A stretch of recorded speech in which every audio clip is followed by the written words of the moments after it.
Espace TV, les grandes gueules, tout sur les dessus de l'actu. Ahmed Camara, Zachary Milimono, Roby, Mohamed Djibril Camara, Moussa Moïse Silla, Lamine Girassi forment les grandes gueules. Bonjour à tous, mercredi 20 janvier 2016. C'est avec un cœur lourd, la gorge nouée par l'émotion, l'âme pleine donc de compassion et de tristesse que nous vous retrouvons au compte de cette émission. Triste nouvelle ce matin, on l'a appris, le gouverneur de la ville de Conakry est décédé hier soir à la clinique Ambroise Paré. Soribas Sorel Camara était emporté par un arrêt cardiaque à 62 ans. Celui qui se faisait appeler Soribas Solution Camara s'en est allé à jamais. Ses proches, ses amis, ses collaborateurs, bref, toute la nation guinéenne pleure sa disparition. Les grandes gueules sous le choc ce matin. Nous allons revenir sur sa vie, son parcours politique et aussi le témoignage d'un de ses plus proches, M. Sekou Kissing Bangoura, commissaire à la CENI et donc un de ses plus fidèles amis. Vous entendrez donc son témoignage dans cette émission. Plus tard, on s'intéressera à cette actualité du côté de Bokeh. 3 sujets mauritaniens aux arrêts et détenus dans les locaux de la compagnie de la gendarmerie territoriale de Bokeh. Ils ont été arrêtés hier en possession d'armes à feu au barrage de Kalunka dans la sous-préfecture de Dabis, préfecture de Bokeh. Quelles étaient leurs intentions? Dans quelles circonstances le grappin a-t-il été mis sur eux? Comment évolue l'enquête? Nous allons tenter de joindre M. Siba Séverin Lolamou. Lui, il est gouverneur de la région de Bokeh. Procès des 6 officiers supérieurs de l'armée guinéenne, c'est peut-être le clou final demain jeudi devant le tribunal militaire. Les plaidoiries de la défense vont se poursuivre avant éventuellement le prononcé du jugement. En attendant, le procureur a requis 2 ans de prison contre le général Nou Thiam et compagnie. Quelles sont les attentes de la défense? Quel regard sur le déroulé de ce procès? Maître Salifou Béavogui, il est l'un des avocats de la défense. Vous l'entendrez dans cette émission. Et plus tard, vers la fin, on s'intéressera à ce concert de Salif Keita. On y revient. La vedette malienne, vous le savez, était à Conakry en fin de semaine dernière où il a livré 3 concerts d'affilée. Mais la polémique ne retombe pas pour autant. En cause, ces informations relayées sur nos antennes qui indiquaient que l'artiste aurait fait faux bond à l'organisateur. Que s'était-il réellement passé? Nous aurons en direct dans cette émission Dame Balia Magasuba. Elle est directrice de Team Production qui va remettre les pendules à l'heure. Merci de rejoindre l'équipe. Mohamed Djibril, bonjour. Bonjour Abaka. Roubi, bonjour. Bonjour. Mohamed Mara, bonjour. Bonjour Ahmed. Bonjour. Mohamed Djibril, je le disais à l'entame, la gorge nouée par l'émotion. On l'a pris, le gouverneur Soribas Sorel est décédé hier nuit. Et oui, vous connaissez ce proverbe bambara qui dit que la grandeur d'une pirogue ne l'empêche pas de chavirer.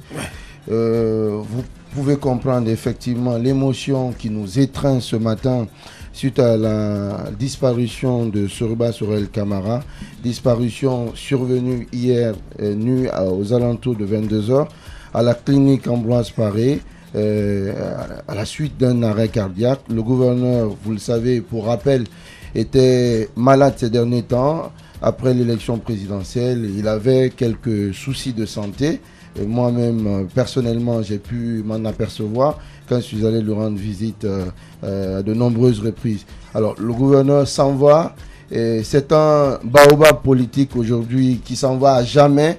On sait que c'est un homme, le gouverneur de la ville de Conakry était un homme de conviction qui a connu une carrière politique fulgurante. Il a été très tôt, très jeune, secrétaire politique de Lansana Conté avant d'être député à l'Assemblée nationale. C'est d'ailleurs l'un des plus jeunes députés sous la première mandature de l'Assemblée nationale sous l'ère Conté. Aujourd'hui, le gouverneur s'en va. C'est une grande perte pour la nation. C'est une grande perte également pour le président de la République qui le considérait pratiquement comme étant son second dans la ville de Conakry. Il lui faisait énormément confiance. C'était un homme d'une profonde conviction. C'était également un homme qui était très cultivé. On ne le disait pas assez, mais moi, personnellement, j'ai pu en avoir le cœur net. C'est un homme qui pouvait aborder avec vous tous les sujets de votre choix et avec une certaine avec un certain panache. Bien. Allez-y, Roby. Écoutez, l'heure est à l'émotion et je profite de cette occasion pour présenter mes condoléances à la famille de Soriba Sorel. Et je pense que aujourd'hui, il est important de souligner qu'au-delà de toutes les contradictions, au-delà de tout ce qu'on peut dire, c'est quand même un homme qui part, un homme qui a participé activement à la vie de notre pays. Et la mort, de toutes les façons, personne ne peut l'empêcher, ne peut échapper à cela. Et donc, les mots me manquent ce matin. Mohamed Mara. Écoutez, personnellement, c'est une personne que j'ai croisée plus d'une fois. Et je rejoins Djibril quand il dit que c'était un homme cultivé. Il ne faut pas l'oublier, d'ailleurs, c'était un homme major de sa promotion à sa sortie de la faculté des sciences agronomiques de Farana. Et puis, doublé quand même d'une carrière, disons, d'administrateur qui est connue. Mais je l'ai surtout connu à partir du moment où il a dirigé la jeunesse du PUP. C'est à cette époque déjà qu'on a commencé à entendre l'homme tout nutruant à l'époque, qui en imposait un à plus d'un au sein du parti, qui a su, disons, trouver sa voie, et par moments, des coups d'éclat, parce qu'il avait une conviction, quand il n'était pas d'accord, il partait, et ça, il est parti plus d'une fois. Je crois que la dernière fois, c'est du parti de l'honorable Mamadou Sylla. Donc, mais je retiens personnellement quand même que c'était un homme extrêmement accueillant. La dernière fois que je l'ai rencontré, ça date de plusieurs mois quand même. J'étais avec Odia Fanta Camara dans le cadre d'une interview, et encore ce jour-là, je suis parti avec le sourire. Il m'avait fait assez rigoler, et il continue de dire, mais tu sais, moi, vous êtes tous mes jeunes frères en fait, vous jeunes de la presse, quoi que vous disiez de moi, vous resterez mes petits frères et mes enfants. Vraiment, à toute sa famille et à la nation entière, je présente mes condoléances. Ouais. Que Dieu console sa famille, et que surtout, on n'oublie pas la famille de Soriba Sorel comme on a oublié les familles de tant d'autres dans ce pays. Bien. Ahmed Kamara. Mes condoléances, et je dis directement à Mara que sa famille sera oubliée comme la famille des autres. Voilà, et tous ont été oubliés dans ce pays. Le général Kelefa Diallo, qui était l'une des figures de l'armée guinéenne, oui, aujourd'hui qui est décédé. Demandez ce qu'on fait pour sa famille. Ouais, rien que sa famille, ouais. Sa famille, là où d'ailleurs sa famille réside, on leur a tout simplement demandé de quitter. Alors, je veux tout simplement relancer une question. C'est la question des crises cardiaques. Absolument. Pas plus tard qu'hier ou avant-hier, je suivais sur la télévision nationale. Hier soir, jusqu'à ce matin d'ailleurs. Voilà, il y a eu un reportage là-dessus à la télévision nationale où on parlait de cette question. Beaucoup de jeunes aujourd'hui meurent par arrêt cardiaque. Qu'est-ce qui explique cela? Je pense qu'il est grand temps pour nos médecins de se pencher sur la question. Sur les maladies cardiovasculaires. Voilà, ce que j'ai appris, ce que on a un peu dit, on a dit non, c'est un peu le manque de contrôle de ceci. Oui, au-delà du manque de contrôle. Mais il faut nous expliquer clairement. Il y a aussi les produits que nous consommons. Vous vous rappelez, on a reçu ce monsieur dans ce studio qui nous expliquait un peu, voilà, qui nous expliquait un peu la consommation des huiles que nous avons sur le marché guinéen. Donc c'est pour vous dire que il y a un gros travail à faire de la part des médecins guinéens pour informer chaque jour, parce qu'il faut quand même faire des statistiques. Quand il y a un taux élevé de mort dû à un facteur, il faut quand même relever pourquoi c'est dû à cela et donner assez de conseils aux populations. Je pense que c'est important. Hier, moi, j'ai apprécié ce reportage quand on me dit que le gouverneur aussi est décédé. Même si on pouvait aller un peu plus loin, oui, Ahmed, parce qu'il faut quand même ajouter. De toute façon, c'est déjà pas mal. C'est déjà pas mal. Mais les habitudes. Et oui, justement. On a changé d'habitude. On est devenu plus sédentaire. On fait moins d'activités physiques aujourd'hui. On consomme plus de produits transformés et moins de produits naturels, moins de légumes. Tout ça, ce sont des problèmes. Et de moins en moins, on consulte les médecins. On pense en Guinée qu'il faut être malade pour aller à l'hôpital, ce qui n'est pas vrai. C'est pourquoi j'en appelle aux médecins qu'il ne faut pas qu'ils attendent que la situation soit grave et pour sortir maintenant dans les médias pour dire ceci ou cela. On n'a jamais fermé la porte à quelqu'un. Quand il est nécessaire d'informer, venez informer les populations pour tirer la sonnette d'alarme. Allez-y, Tamba. Écoutez, c'est une nouvelle qui frappe, une nouvelle fracassante. En tout cas, je n'avais pas l'information que M. Soriba Sorel Camara était parti. Il m'appelait affectueusement mon petit Tamba. Ouais. Et tous les jours, on le trouvait avec ce sourire dont parlait Mohamed Mara. C'était quelqu'un qui avait des limites. On ne peut pas l'occulter, comme tout le monde. C'était quelqu'un qui avait des limites, mais il avait également une très grande force de caractère. ce qui rapprochait à lui pas mal de personnes. Et Ahmed Kamara pose la très très bonne question. Je pense que c'est un problème de politique de santé publique. Si notre département, j'espère qu'il y a au moins, une section santé publique au niveau du ministère de la Santé, parce que chez les autres, il y en a des départements de santé publique qui s'occupent de toutes ces questions-là. Quelle politique de communication aborder, notamment par rapport à certaines maladies qui s'épidémisent? Ça, c'est une question qui se pose. Aujourd'hui, on en a sérieusement besoin. Il faudrait que ceux qui en savent un rayon puissent monter au créneau et expliquer aux autres ce qu'il faut faire. Roby, je vois Djibril qui est très très abattu ce matin, hein. Oui, mais très affligé. On le comprend, on le comprend. Il était très proche de Soriba Sorel. On comprend bien la question de la santé publique, mais moi ce que je voudrais dire, peut-être que Soriba Sorel c'était un homme public, il est mort d'une crise cardiaque, donc c'est normal que la presse s'empare et que l'affaire devienne une affaire populaire. Mais combien de Guinéens meurent de crise cardiaque aujourd'hui? Je pense qu'il est important que le gouvernement pense à équiper les hôpitaux publics. La plupart des cliniques qui sont accessibles aux hommes nantis, dans lesquelles ils peuvent aller faire des examens, sont extrêmement chères.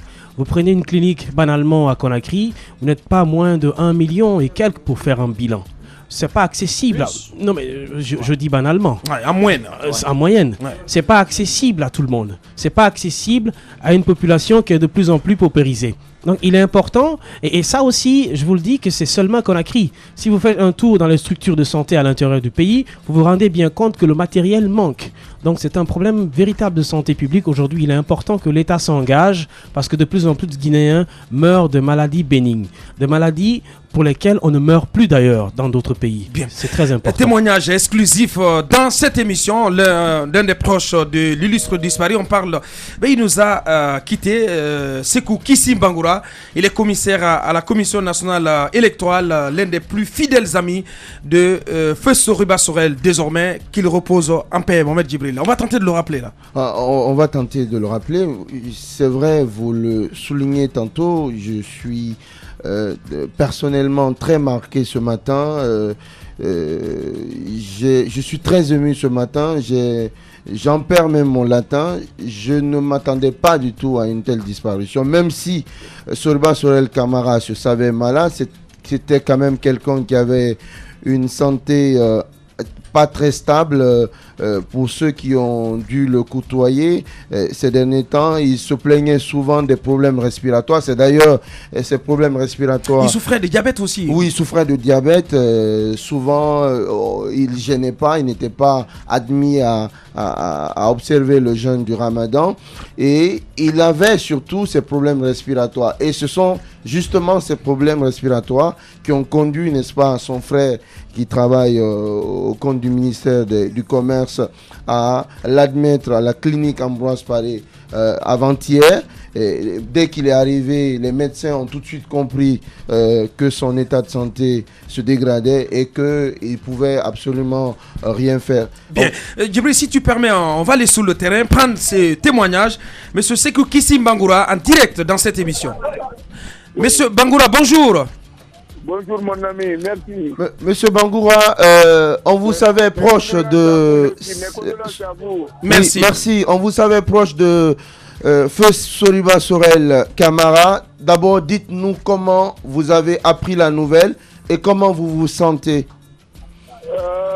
Mon ami, mes condoléances à vous. C'est notre ami commun qui est décédé, Soriba Sorel Kamara. C'est mon ami d'enfance. Nous avons fait le mouvement pionnier ensemble, le théâtre ensemble jusqu'au niveau de la troupe fédérale. Nous avons fait un mouvement politique ensemble au PIP. Après le PIP, RPG. Mon ami, il a été nommé gouverneur de la ville de Conakry 2 fois. C'est avant-hier que mon ami Soriba Sorel se plaignait comme quoi il a des atouts. C'est ce qui a fait que vraiment, en principe, son départ est issu de cela. Aujourd'hui, nous sommes à la maison mortuaire. Une forte mobilisation des citoyens de Conakry qui sont venus lui rendre le dernier hommage. Alors, à vous aussi, parce qu'il était tout le temps permanent avec vous dans vos différentes émissions. Aujourd'hui, Soriba Sorel est décédé. Son corps se trouve présentement à l'hôpital Ignace Dine. Bien, sur le plan humain, qu'est-ce que vous retenez de l'homme, monsieur Bangoura? Ah puis Soriba, c'est un homme bouillant, un homme capable, un homme du terrain, un homme qui est respectueux de ses engagements. S'il dit qu'il est avec Paul, c'est avec ce Paul-là qu'il travaille.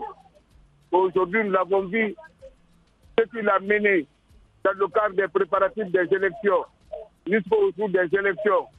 Aujourd'hui, Sorel, il est décédé. Il a travaillé, qui a fait qu'il ne parvient pas à récolter ce qu'il a fait. C'est un don de Dieu, c'est le destin. Merci. Monsieur Sekou Kissim Bangoura, donc un des fidèles amis de feu Soriba Sorel Kamara, donc décédé hier nuit. Merci monsieur Bangoura et bon courage. Bien, on vient de l'entendre, Mohamed Djibril. Je vais vous faire une confidence. Je profite de la présence de Roby pour faire cette confidence, puisque Soriba Sorel n'est plus de ce monde. Souvent, Mohamed Mara a souligné quelque chose. C'était quelqu'un d'une profonde générosité. Mais je vais vous faire une confidence. Vous savez, souvent, on critique les hommes publics, parmi lesquels Soriba Sorel. Ouais. Et un jour, quand Roby l'a sévèrement critiqué, il m'a appelé. Il dit, je n'ai pas aimé les critiques de ton collègue Roby, mais j'aime bien le fait qu'il critique les hommes publics parce que ça nous permet de nous améliorer. Bien. Donc c'est vous dire que c'est un homme qui savait se surpasser. C'était un homme qui était convaincu, qui acceptait les critiques et qui acceptait d'être critiqué malgré ce qu'il laissait transparaître. Mais malheureusement, c'était un homme qui avait une santé vacillante et aujourd'hui, il nous quitte à 62 ans après avoir rendu de bons et loyaux services à la nation. Pour clore, pour clore, il y a un conseil que je voudrais donner à tous ces hommes publics, à tous ces hommes qui occupent des hautes fonctions, qui souvent, c'est vrai, la fonction oblige, c'est vrai, tout le monde veut servir la nation, mais la plupart sont malades. Et à un moment donné, quand on se rend compte, c'est clair, il faut le dire, à un moment donné, quand on se rend compte qu'on est malade, je pense que le plus important dans cette vie, c'est la santé. La plupart restent, s'accrochent, veulent protéger leurs fonctions, refusent de s'occuper de leur santé. La plupart ne prennent pas le temps d'aller, ils ont les moyens. Vous pouvez aller au Sénégal, en France, au Maroc, faire des examens, ça ne coûte rien. Physiquement, c'est très important. Mais je ne sais pas si c'est de la négligence ou si c'est un refus, mais je pense que c'est le moment de leur dire qu'à un moment donné, on ne peut être fonctionnel que quand on est en bonne santé.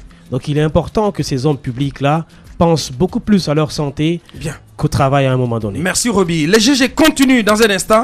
Continuez à réagir au GG 8037 au 657 39 13 13 ou vous allez sur la toile, le www.espacefmguinée.info. Les grandes gueules. Tout sur les dessous de l'actu. Ici, l'actu rime avec liberté de ton sur Radio Espace. Eh bien, on reprend le cours normal de cette émission. Dans un instant, on prendra la direction de Bokeh, où 3 sujets mauritaniens sont aux arrêts et détenus dans les locaux de la compagnie de la gendarmerie territoriale. Ils ont été arrêtés hier en possession d'armes à feu au barrage de Kalunka. C'est dans la sous-préfecture de Dabis. Dans quelles circonstances le grappin a-t-il été mis sur eux? Comment évolue l'enquête? Dans un instant, monsieur Siba Séverin Lolamou, il est gouverneur de la région de Bokeh. Plus tard, on s'intéresse à ce procès des officiers supérieurs devant le tribunal militaire. Maître Salifou Beavogui, il est l'un des avocats de la défense. Il va s'exprimer chez nous. Et dans la deuxième partie, on reviendra sur ce concert, ce triple concert de Salif Keita, Dame Balia Magasuba, directrice de Team Production. Elle va apporter quelques précisions. Donc, sans tarder, on s'intéresse à ces arrestations du côté de Bokeh. Mohamed Djibril, vous avez suivi ou pas l'arrestation de ces 3 Mauritaniens? Oui, mais c'est quand même des arrestations qui nous laissent sans voix. Des Mauritaniens arrêtés en possession d'armes. C'est quand même, cela nous amène à nous poser énormément de questions. Et cela peut prêter le flanc à beaucoup d'interprétations. Comment est-ce que des Mauritaniens peuvent se retrouver tout d'un coup sur le sol guinéen en possession d'armes? Comment ont-ils acquis ces armes? Et qu'est-ce qu'ils entendaient faire de ces armes? Est-ce qu'ils projetaient, n'est-ce pas, de commettre des attentats? Parce que vous savez, les mouvements djihadistes recrutent également du côté de la Mauritanie. La Mauritanie, d'ailleurs, est l'un des pays... C'est la base arrière d'Al-Mourabitoun, l'un des mouvements djihadistes qui sévit dans le nord du Mali. Et alors, il y a des questions à se poser et cela interpelle les autorités sur les mesures, sur les dispositions sécuritaires à prendre. Ouais. Je crois qu'aujourd'hui, il faut renforcer le dispositif de sécurité parce que, comme le Burkina Faso, pour l'instant, c'est pas la Guinée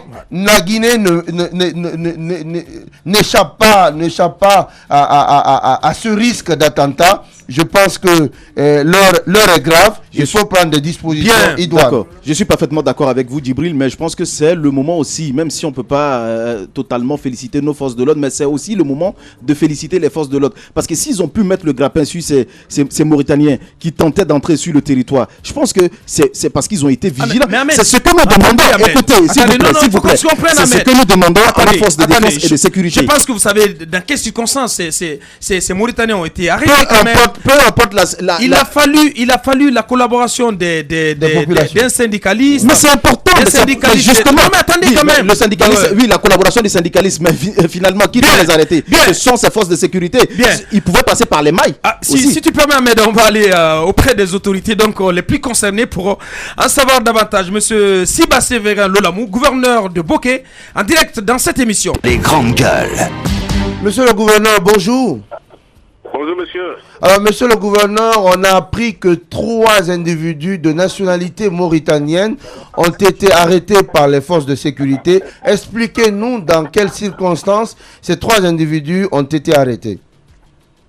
Bien monsieur, c'est sur fond de renseignements reçus par le syndicat de Bokeh, suite à un appel reçu par eux de leurs collègues de la Guinée-Bissau.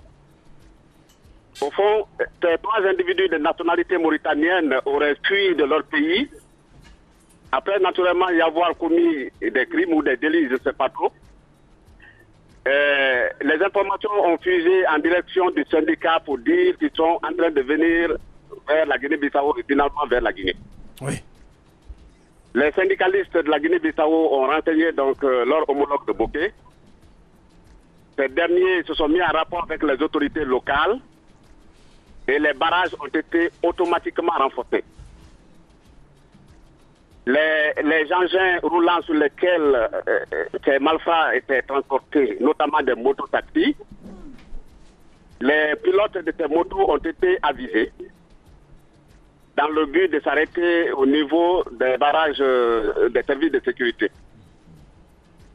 À 35 km de Bokeh, donc en allant sur Dadi, dans la localité qu'on appelle Kalunka Magasin, un barrage de services de sécurité est érigé à ce niveau, composé de policiers, de gendarmes, de douaniers et de la garde forestière.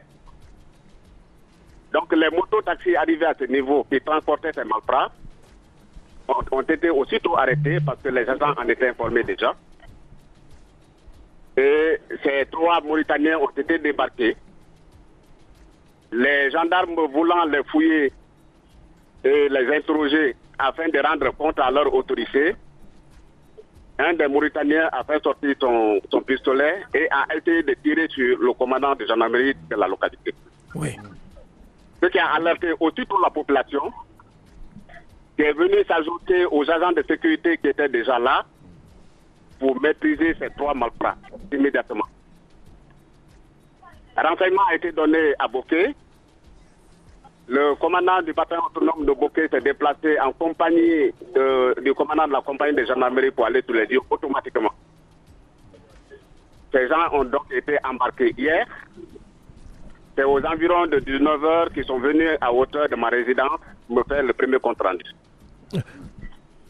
Nous avions donné l'ordre à la gendarmerie de les envoyer dans leurs locaux, de procéder à une audition attentive en attendant de rendre compte à l'échelon supérieur. Alors, vous parlez d'audition, c'est important que nous comprenions ce matin les motivations de ces 3 Mauritaniens. Qu'est-ce qu'il en sort des premières interrogations? Non, je ne suis pas en possession de l'audition qui a commencé depuis hier avec la gendarmerie. Ouais. Nous leur avons demandé de faire une audition attentive. Ils sont dans les locaux de la gendarmerie pour le moment. Alors, cette audition est en train de continuer. Bien. Ils étaient en possession d'armes. Quel type d'armes vous parliez de pistolets. Ils étaient tous armés. Ils avaient que des pistolets. Ils étaient en possession d'autres armes. C'est un de ces Mauritaniens qui avait un petit pistolet dans sa poche. Au moment où les gendarmes ont commencé à procéder à la fouille de corps, avant de les interroger, lui subitement a sorti son arme et en a fait usage en voulant tirer sur le commandant. Heureusement pour nous, il n'a pas pu l'atteindre. Il a tiré 3 coups. Donc les autres n'étaient pas armés? Non, les autres n'étaient pas armés. Et dans les bagages, vous avez rien trouvé de suspect? Des produits toxiques? Je sais pas. Autre chose? Non, je n'ai pas encore les détails de l'enquête qui a été présentée par la gendarmerie. Bien. Pendant que je vous parle, je suis à Bofa dans le cadre d'une cérémonie. Bien. Monsieur Siba Séverin Lolamou, gouverneur de la région de Bokeh. Merci, monsieur le gouverneur, d'avoir répondu à nos questions. Merci. Les grandes gueules. Tout sur les dessous de l'actu. Ici, l'actu rime avec liberté de ton sur Radio Espace. Ben, je pense que c'est clair, c'est ce que je disais tout de suite. Vous avez vu un peu l'explication qu'il a donnée. Donc, il a fallu quand même une certaine vigilance de la part de nos forces de sécurité. Et aussi, il faut féliciter. S'il vous plaît, s'il vous plaît, s'il vous plaît, s'il vous plaît, s'il vous plaît. Il vous a expliqué. Il vous a expliqué. Ces individus-là, tout ce qu'ils avaient. S'il vous plaît. S'il vous plaît. Si vous permettez, quand vous regardez dans d'autres pays, même dans les pays développés, quand on met la main sur des terroristes ou des bandits, ben, il faut un renseignement. Et ce renseignement, vis-à-vis de ce renseignement, les forces de défense et de sécurité doivent mettre les bouchées doubles pour pouvoir déjouer ce qui se prépare. Justement, vous savez comment ça se passe dans ce cas de figure, ils ont été arrêtés par qui? À nos postes frontières et ils ont été arrêtés par qui? Ils ont été arrêtés là. Oui, mais justement, il faut, c'est ce que nous avons demandé aux populations. Les populations doivent toujours continuer à informer nos services de sécurité et aux services de sécurité de mettre le grappin sur ceux qui doivent être arrêtés. Merci Ahmed. Grâce donc à la collaboration des syndicats du côté de Bokeh. Continuez le débat chez vous. Les GG reviennent dans moins de 3 minutes. La radio c'est l'heure. Nous partons pour nos obligations commerciales. Les grandes gueules. Tout sur les dessous de l'actu. Ici, l'actu rime avec liberté de ton sur Radio Espace.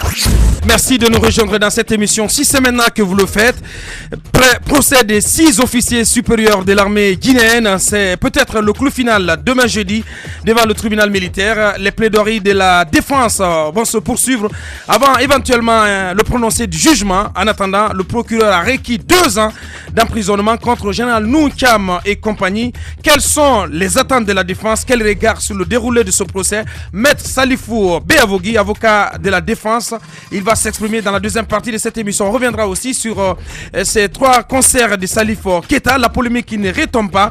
Que s'est-il réellement passé dans Balia Magasuba, directrice de Team Production? Il va prendre la parole chez nous dans la deuxième partie de cette émission. Robin, je sais que ça me démange de prendre la parole un instant. Permets quand même qu'on jette un coup d'œil sur notre plateforme. Ce premier message qui dit: bonjour, si les Guinéens ne font pas attention, Alpha Condé est en train de créer le terrorisme en Guinée en collaboration avec la France et toutes les... Ah ben non. Bonjour, cet autre message c'est Bachir. Je présente mes condoléances les plus attristées à la Guinée suite au décès de Soriba Sorel. J'invite les Guinéens de prendre ce décès comme conseil. DTS, bonjour les GG, que Dieu nous aide comme toujours, car nos forces de l'ordre ne peuvent que violenter leur propre population, pas de protection. Mes condoléances au peuple de Guinée et à la famille de Soriba Sorel, que son âme repose en paix. Amen. C'est Keita Sanoussi depuis Matam. Je demande à tous les auditeurs d'Espace TV de ne plus fumer la cigarette. Elle provoque la crise cardiaque. Soriba Sorel fumait beaucoup la cigarette patriote. Bonjour, c'est Alpha Omar depuis Symphonia. Je présente toutes mes condoléances au peuple de Guinée. Ça bug un peu. Je reviens sur ce message. Bonjour, c'est Alpha Omar depuis Symphonia. Je présente toutes mes condoléances au peuple de Guinée et plaide pour l'État, pour que l'État s'intéresse plus à la santé de la population. Bonjour, je pense qu'on va s'arrêter là. Roby, on revient sur ces arrestations du côté des Burkina. Oui, mais permettez-moi très rapidement de dire rapidement un truc sur message. Non, mais sur le SMS de ce jeune qui parlait de fumer. Aujourd'hui, c'est vrai, Roby. Attendez, c'est vrai. Non, faut pas que ça vous. Non, farouche. Attendez, je vais vous dire. Ouais. Je vais vous dire un truc. Il y a un phénomène qui se développe et qui est grave. Qui n'est peut-être la chicha. La chicha. Vous trouvez 25 fois plus toxique que la cigarette. Exactement. Vous trouvez les jeunes filles 12, 9, 12, 10, 13, 14, 15 ans qui sont devenus d'énormes fumeurs de chicha. On parle de la cigarette, c'est vrai, sûr. Mais c'est un phénomène qui se développe et on ne contrôle pas. Il y a dans tous les coins de Conakry aujourd'hui. Mais à la base, c'est d'abord la cigarette. Oui, mais vous parlez de cigarette, mais la chicha est plus toxique que la cigarette. Non seulement il est plus toxique que la cigarette, mais on a l'impression que un quintus est donné aux petites filles, aux jeunes garçons d'en fumer comme ils veulent. Il faut faire très attention. Il faut commencer d'abord par arrêter. Vous les fumeurs, Roby. Écoutez-moi. C'est important. C'est pareil. Ouais, c'est pas pareil. Ouais. Maintenant, on va revenir un peu à cette situation de Mauritaniens. Moi, je suis tout à fait d'accord avec Ahmed. Mais vous parlez de forces de l'ordre. Vous pensez que les forces de l'ordre, les renseignements généraux peuvent travailler sans la collaboration des populations? Ce n'est pas possible. Il a fallu que... Exactement. On est 12 millions de population. Les forces de l'ordre ne sont pas 12 millions. Les renseignements généraux ne sont pas 12 millions. Il faut évidemment la collaboration de tout un chacun pour que l'alerte soit donnée. Et c'est suite à cette alerte-là que les forces de l'ordre ont immédiatement pris des mesures pour arrêter ces Mauritaniens. Bien. Ça, c'est un fait. Mais ça se passe à la frontière et à l'intérieur ici. Il y a quand même, on va pas parler de cellules dormantes, mais ce que je voudrais dire, c'est qu'il faut être vigilant. Il faut être vigilant. C'est vrai que ce qui s'est passé du côté de la frontière, on ne peut pas se permettre de le mettre tacitement sur le compte d'un terrorisme ou d'une espèce d'attentat. Ça pourrait bien être des bandits, etc. Ça dépend de l'enquête. Mais aujourd'hui, la nationalité porte à réflexion. C'est vrai. Absolument, absolument. Et ce qu'il faut dire, c'est qu'il faut être vigilant à l'intérieur. Des mesures ne sont pas prises. On a interdit le port du voile intégral. Ça continue à être porté. Je ne veux pas soulever un débat. Interdit encore. C'est pas interdit pour officiellement. Non. On a mis la question à réflexion.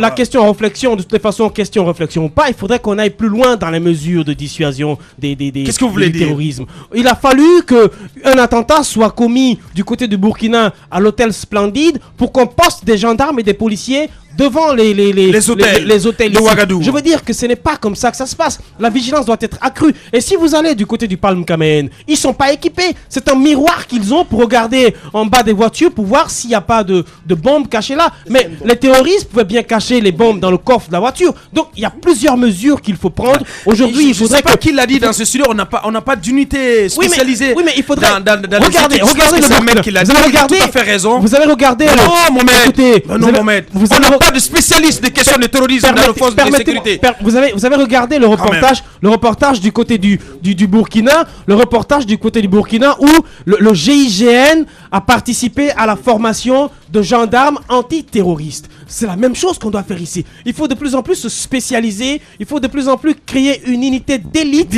spécialiste sur la question terroriste, parce que la question terroriste est une question de sécurité globale aujourd'hui et tous les États s'y ont engagés, même si on doit vider la caisse de l'État pour former les gendarmes et les policiers et les équiper pour que il doit le faire. Si on doit vider la caisse de l'État pour ça, on est prêt. Il faudrait que les renseignements généraux soient plus alertes. Aujourd'hui, les renseignements généraux, permettez-moi très rapidement de terminer. Les renseignements généraux, ça sert à quoi en Guinée? Ça sert à filer les fonctionnaires pour aller donner les informations à Sékou Touré ou les journalistes. Exactement, à filer tout le monde. Ce n'est pas cela. Je pense qu'aujourd'hui, ils doivent diriger la plupart de leur travail sur la question terroriste, sur la question de sécurité globale des populations. Bien, Mohamed Mara. Je crois qu'il y a deux choses auxquelles il ne faut pas céder. La première, c'est la peur. Il ne faut pas céder à la peur parce qu'on a besoin d'être clairvoyant. Et je veux faire remarquer une chose, c'est que le terrorisme aujourd'hui utilise de moins en moins des étrangers dans les pays. Généralement, le terrorisme utilise les fils frustrés, recrute parmi les frustrés dans les pays. Donc, la vigilance, ça doit être à notre porte. Je vous rappelle, la semaine dernière, un monsieur qui avait abattu des Israéliens a été dénoncé par son propre père palestinien. Le même cas s'est vu aussi en France il n'y a pas encore 10 jours. Donc, à mon avis, c'est d'abord à l'interne que nous devons tous, et là Roby l'a dit, tout un chacun doit être vigilant. De l'autre côté, attention, parce que moi je suis quand même très prudent sur les questions de sécurité. dire ici qu'il y a GIGN ou pas, moi je préfère ne même pas m'exprimer là-dessus parce que tout ça peut être des indications qu'on pourrait donner sans même se rendre compte, justement à des gens qui auraient, disons, des projets sataniques. Vous avez attendez, c'est important, c'est important. Non, ce n'est pas connu de tout le monde à mon avis. Non, je ne suis pas un spécialiste de ce domaine-là. Je ne suis pas un spécialiste de ce domaine-là. Attendez, je vais vous donner juste, écoutez, je ne vous ai pas interrompu. Je vais terminer par ceci. Pour dire que les forces de sécurité ont néanmoins fait leur boulot du côté de Bokeh, je vous donne juste l'exemple. Aux États-Unis, en 2000, les informations sont venues à la fois d'Israël et d'Allemagne, des informations concordantes. Néanmoins, il y a eu des failles dans la sécurité intérieure aux États-Unis. Donc, quelque part, il faudrait bien, même si les informations tombent, que, disons, les services de sécurité fassent preuve de proactivité, réagissent vite, analysent vite et puis prennent des mesures. Du côté de Bokeh, du côté de Bokeh, moi je suis quand même content de ce qui a été fait. Il faut les féliciter. Maintenant, de l'autre côté, je crois que pour une fois, moi je me pose une question. Pourquoi avoir traversé la Mauritanie, le Sénégal, la Gambie, la Guinée-Bissau pour venir en Guinée? Ça veut dire que ces gens-là avaient une destination. Peu importe pourquoi ils ont fui leur pays. Donc, le problème avant tout, c'est à l'intérieur des pays. Voilà pourquoi je dis toujours qu'il ne faut pas laisser des problèmes non résolus à l'intérieur des pays africains. Maintenant, de toutes les façons, tous les États sont maintenant sous la menace terroriste. Mohamed Djibril. C'est clair, je pense qu'il faut saluer la réactivité des forces de sécurité. C'est important de le faire. Mais Abouakar a touché du doigt une question qui est très importante. C'est la question de l'anticipation. C'est extrêmement important. Aujourd'hui, on parle des services secrets. Il faut savoir qu'en Guinée, on en a trop. Il y a des services secrets à la présidence de la République, il y a la DGSIE, la Direction Générale de la Sécurité Intérieure et Intérieure. Il y en a à la gendarmerie, il y en a à la police. Je pense qu'il faut uniformiser. C'est jamais trop. Non mais à la matière, Mohamed, c'est jamais trop. Vous ne connaissez pas quelque chose, ne vous aventurez pas là-dedans. Abondance ne nuit pas. Non, déjà, abondance ne nuit pas. Mais c'est surtout sur ce plan-là. Oui, mais vous savez, quand il y a abondance en Guinée, les entités ne poursuivent pas les mêmes objectifs. Non, écoutez, ça dépend. Moi, je me situe dans le contexte guinéen. On a besoin, déjà, on a besoin dans le contexte guinéen, parce qu'il y en a trop, et le trop qui existe, beaucoup n'ont pas les ressources financières nécessaires pour pouvoir mener à bien leur mission. Il faut uniformiser les services de sécurité, les doter de moyens pour les rendre plus efficaces. Moi, je suis plutôt pour une unité d'élite spécialisée. Il y a eu abondance au niveau du ministère de la Sécurité. Vous savez qu'il y a deux types de police. Il y a une police administrative et une police judiciaire. Et c'est le fait de diviser un ministère en deux entités. On sait la police judiciaire, elle existe partout, Mohamed. Non, mais je sais, elle existe partout. Sauf que cette division. Ça ne fait pas pour autant. Sauf que cette division a annihilé l'efficacité des services de sécurité. C'est extrêmement important. Non, je crois pas. Il faut trouver les arguments ailleurs. Non, pas du tout. Et c'est important dans le contexte. Ouais, je comprends. Allez-y, Tamba. Abondance de biens ne nuit pas, d'accord, mais il faudrait que les efforts soient davantage mieux coordonnés. Justement, je suis d'accord, il faudrait qu'ils soient bien coordonnés. Mais aujourd'hui, c'est ce qu'il fallait dire. Mais aujourd'hui, la grande difficulté qu'on a, c'est justement de savoir à quelle fin est-ce que se voue telle ou telle division des services secrets. Non, mais là n'est pas le débat. Moi, je veux revenir à cette question de Mauritaniens. Ouais. La vérité, c'est que nos forces de sécurité ont fait un très bon travail qui mérite d'être souligné, qui mérite d'être applaudi. Ça, c'est une première chose. Mais je vais vous dire une chose. J'ai observé hier un individu de race blanche. Il peut bien être africain. Ici, à Hamdallaye, au carrefour Hamdallaye. Et il avait une démarche carrément suspecte. Je ne suis pas spécialiste de services de sécurité, mais il se déambulait. Si l'on doit dire quelque chose, c'était un individu errant, comme ça, tout seul avec une petite sacoche à lui accrochée. Et ce qu'il y a, moi j'ai envie de dire, je ne voudrais pas que l'on tombe à cause de la peur panique dans une démarche policière en Guinée. Mais il faudrait aller un tout petit peu comme ce qui se passe avec nous quand nous sommes en Europe et toutes ces histoires. Parce que justement, c'est là qu'on découvre d'ailleurs des sans-papiers grâce à ce travail-là. C'est même un délit que des... Je pense, Aboubacar Diallo, je pense qu'il faudrait aller dans cette perspective-là. Mais en dernier mot, je vais vous dire que ce qui va constituer un terreau fertile au terrorisme, s'il venait en Guinée, qui sait s'il n'est déjà pas là, c'est à cause du fait que c'est l'effet de paille en fait. Nous commençons toujours, mais comme le disait Lansana Kouyaté, comme il aime à le dire d'ailleurs, on s'essouffle très rapidement. Ouais. On commence des mesures qui... Aujourd'hui, aller à Anta, Roby en parlait hier, nos rues avaient été totalement libérées, mais aller à Anta aujourd'hui, vous allez voir que là où du bitume a été mis, on a ouvert une très bonne route, c'est devenu le marché, c'est devenu le dépotoir d'ordures dans la chaussée. Que font nos services de sécurité qui avaient commencé un très bon travail? La question se pose aujourd'hui. Et très rapidement, je vais vous le dire, Ahmed ne sera pas content, mais c'est pour compléter cette information. Vous allez aujourd'hui à Kaloum, c'est la même situation. Le projet de pavoisement, le pavoisement est fait. Les débris qui ont été sortis pour permettre ce pavoisement-là ont été reversés sur la chaussée. Bien. Allez à Manquet. C'est un sujet sur lequel... Allez voir ce qui est en train de se passer. C'est un sujet sur lequel vous allez revenir demain. Et qu'on vous dise que c'est une entreprise. Bien. C'est une entreprise qui procède de cette façon-là. Moi, je l'ai interrogé. Quelle entreprise? Qu'ils nous disent, c'est l'entreprise ECTT. Et je me suis intéressé à eux. La réponse, elle est toute simple. Le ministre de la Ville est en train de faire son travail. On va attendre qu'il finisse avant de libérer la chaussée. Bien, vous allez revenir. Vous allez revenir sur ce sujet demain, Tamba. Pour clore, en 30 secondes. Pour clore, je voudrais très rapidement dire que ce n'est pas la disparité ou la multiplicité des services de sécurité qui nuit.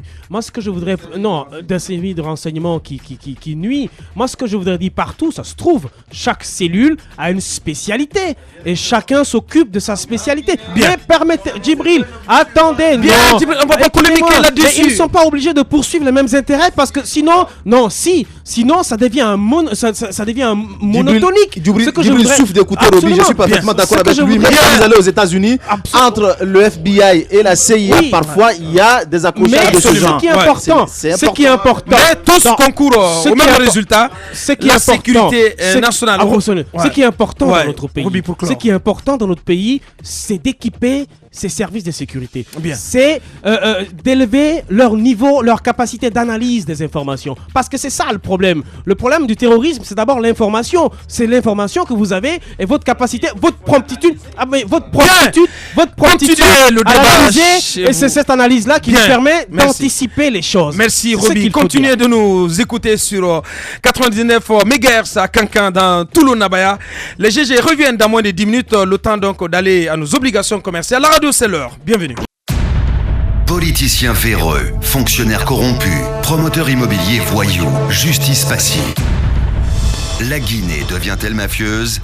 Les grandes gueules d'Adafo Média ne lavent pas plus blanc, mais vous permettent de défendre votre pays en vous informant. Avec les grandes gueules d'Adafo Média, dénoncez les turpitudes, nous garantissons le secret des sources. Envoyez vos documents à espacefmguinée.info, rubrique Contact. Les grandes gueules d'Adafo Média ou le socle de la liberté d'expression en Guinée.